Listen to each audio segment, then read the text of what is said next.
16వ శ్లోకము. ఏవం ప్రవర్తితం చక్రం నానువర్తయతి హయః అఘాయురింద్రియా రామో మోఘం పార్థ సజీవతి. భావం: శ్రీకృష్ణుడు అర్జునుడితో ఇలా పలికెను: ఓ అర్జున, వేదములచే నిర్దేశింపబడిన ఈ యజ్ఞ చక్రములో తమ బాధ్యతను నెరవేర్చని వారు పాపులు.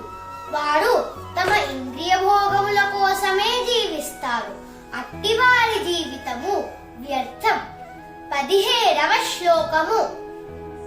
యస్త్వాత్మరతిరేవ స్యాద్ ఆత్మతృప్తశ్చ మానవః ఆత్మన్యేవ చ సంతుష్టః తస్య కార్యం న విద్యతే.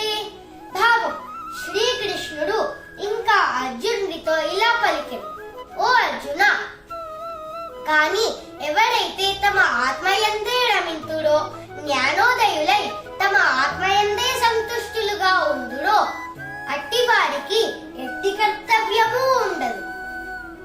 18వ శ్లోకము.